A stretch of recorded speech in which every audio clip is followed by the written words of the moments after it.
The biggest question mark about the Chinese Grand Prix this weekend is whether or not we should use our Limitless chip right now or save it for later in the season. We're going to look at some data. We're going to see whether or not it is good to play in your specific case. I'll also show you my team and any scenarios in which I might play it myself.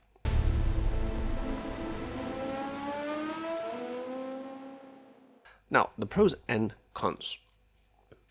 A good reason why we might want to play Limitless is that we have more data available to use than on most weekends. So this means that we can get a better idea of the actual pace of teams before the sprint race starts. Because we only have one free practice session, then we go straight into the sprint qualifying. And there no one's going to hide their true pace. Because it's a sprint weekend, there are more chances for things to go wrong and more chances for things to go right. So even if a driver does DNF in the sprint race, for example, they could make up for that in the qualifying or in the race itself. And another reason of why we might want to play Limitless right now is we know who is the fastest right now. The pecking order is quite clear. There are no question marks quite yet. The only spanner in the works is the reliability. One of the Limitless teams I will show you does involve Max Verstappen, and the Red Bull power unit did have an issue on this last week with this last race that we just had. So there's like a little bit of a doubt regarding that. Now, a reason why you might not want to play Limitless right now is we might have better chances later in the season. A classic example is to play it in Monaco. Why? Monaco is the lowest overtake track on the calendar. And if you've got Limitless, you just choose the 5 best qualifying drivers, which would probably be someone like Russell, Antonelli, Verstappen, Leclerc, Hamilton, or around about there. And then you could put in Mercedes, Ferrari, or Mercedes and Red Bull. And maybe by then McLaren have also joined the chat. Maybe Mercedes McLaren as constructor. That's the thing. We don't know what the field is going to look like in Monaco. But then again, Monaco is classically known as a low overtake track, and historically some of the fantasy content creators played Limitless in Monaco, and they scored huge points and gained massive positions in the global standings. And if we're being honest, we all want to chase that number 1 spot in fantasy in the global league. One reason why we might not want to play Limitless this weekend is because there's a much higher floor for point scoring than previously. Even our budget drivers did fantastic in the Australian Grand Prix. They scored so many points, so many overtakes were made, so many positions gained and lost, but the floor of scoring is much higher than before. In past seasons, it was very common for a budget driver to score 1, 2, maybe 3 points. But we saw massive scores, like even the mid-10s or even up to 20s from some of our budget drivers.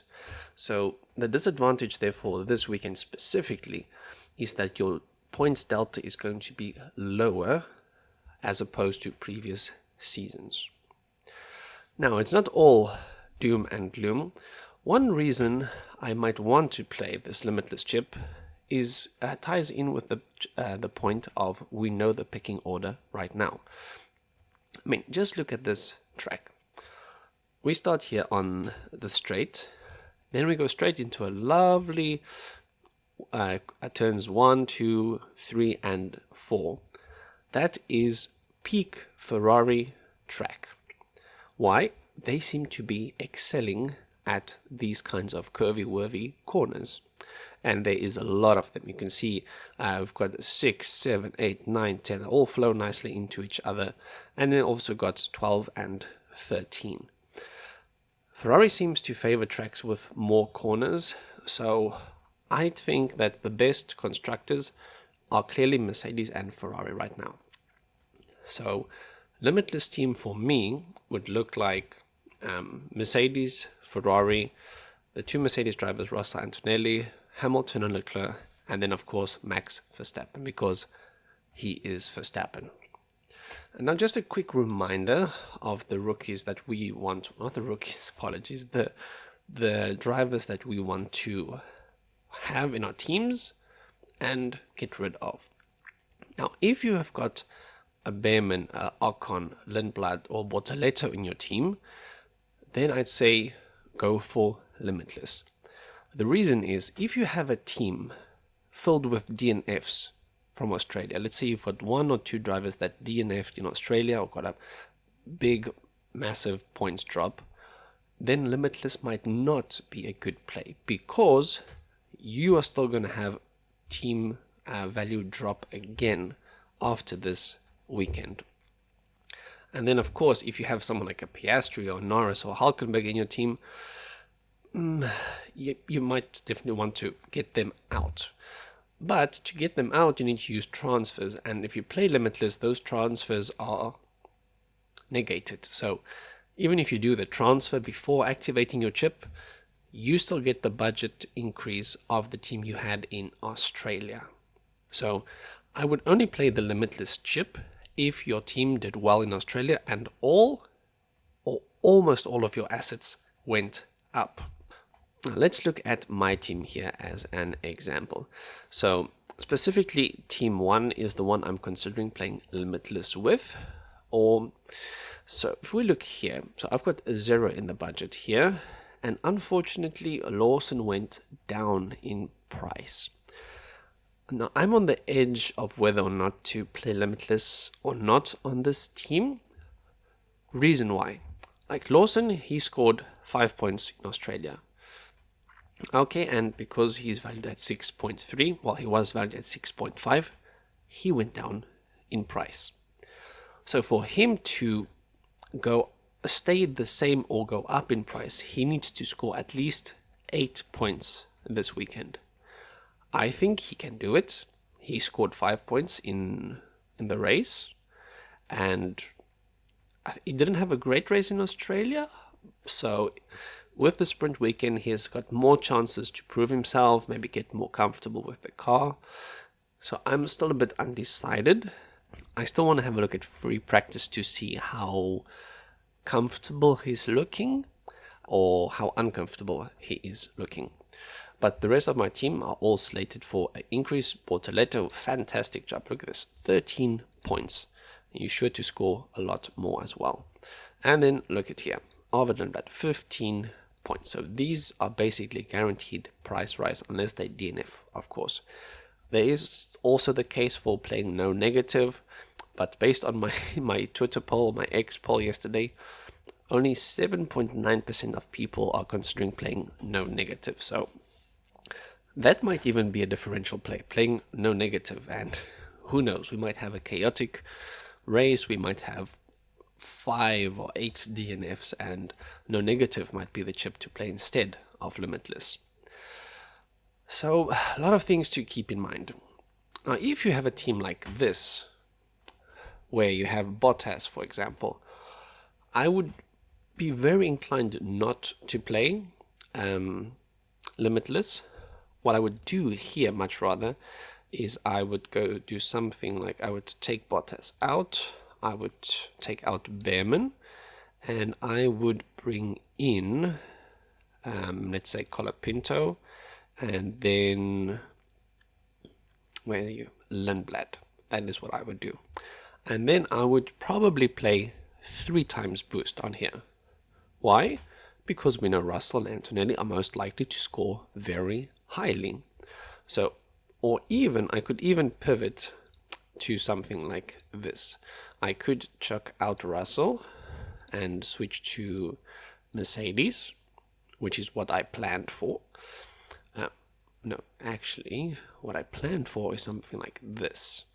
I would chuck out Russell, chuck out Racing Bulls, I would add in Mercedes, and then... Can I get there? I cannot get there, unfortunately. Unfortunately, the price drops went against me. But yeah, that was the point. I tried to set myself up to be able to switch to a team like this.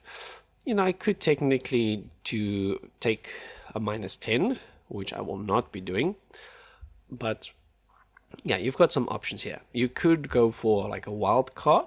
I could play a wild card here and then get in Mercedes. I could get in Lindblad, and then also let's see here. Who else can I fit in? Not really much. Lawson. Okay, that's not so interesting. But you see, you've got lots of different options here. Should you play Limitless or not? It depends on the team, very much so. If we have a look here, let's have a look. If we play Limitless, the team I mentioned earlier, Mercedes, Ferrari, Russell, Antonelli, Leclerc, Hamilton, Verstappen, we can score an estimated 386.5 points. That is huge. And then, of course, in my case, I would probably get something like a 1.6 or a 2 million increase, or it depends a lot. If we've got Russell goes up again by 0.3, Leclerc as well, Bortoletto, we've got 1.2 already. Let's say Lawson stays the same, Lindblad goes up 1.8 million, and then another, so looking at maybe a 2.4 million increase, or worst case Lawson goes down by 0.6, then we're looking at a 1.8 million increase. Not bad, not the best, but yeah, have a look at this f1fantasytools.com, chuck in Limitless, try to see what your driver needs to score for them to go up in price. So have a look at your Australia team, calculate what they are expected to go up or down with, and then based on that, decide if you're going to play Limitless or not. If your Australia team all went up in value, I highly suggest doing so. That will leave you in a nice spot for the Japanese Grand Prix. You will only have 2 transfers for the Japanese Grand Prix, but that should be good enough. So look at your team, think of who you might want to have in the Japanese Grand Prix, and if you're happy with the options you have, then I say go for Limitless. I mean, a bird in hand is worth 2 in the bush. We don't know what the season's going to look like. Another thing I think was Rob mentioned as well is that if the Saudi Arabia and Bahrain Grand Prix get cancelled, we'll have less of an early season 2 gain budget. So that's something we want to keep in mind. Like, this might be our opportunity to get our budget gain. So if your Australian Grand Prix team went up in value, you didn't have any negative points or team value drops, Limitless is a very strong argument. If not, I would rather go for switch out your price drop drivers. Like if you can get Bottas out, for example, in my team's case, get out Bottas, get in a Lindblad, for example, and yeah, play 3 times boost. That would be my play. In this case here, I'm very strongly considering playing 3 times boost on Russell and 2 times boost on Antonelli. And then, of course, I want to get Bottas out and see who I can replace Behrman with to afford it. Same thing around here. I might not play 3 times boost on this team specifically. I would much rather go for something like get Hulkenberg out and bring in Bortoletto. I would be quite happy with this. And this would help me transfer, roll 1 transfer for the Japanese Grand Prix. So there are my quick thoughts on the Limitless card. Thank you for all the comments on the previous video. Please keep them coming, and I'll be sure to get to your questions as soon as I can. And with all of that out of the way, it is time for me to bid my farewell. Keep an eye out for the video coming out tomorrow, which is Wednesday, a deep dive into the data from the Australian Grand Prix. So that will be all about race pace analysis, see which drivers were maybe a bit underrated, flew under the radar, We're going to have a look which constructors might be good at race pace and who seem to be the early predicted favorites for the Chinese Grand Prix. So be sure to not miss that. And of course, I encourage you to leave a like if you did like the video.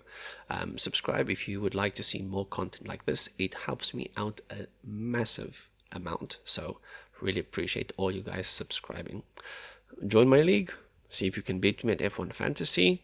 And follow me on all my socials that you can see on the screen. Thank you so much for watching. And I will see you guys tomorrow in the next video. And I hope you have a splendid day. A bye.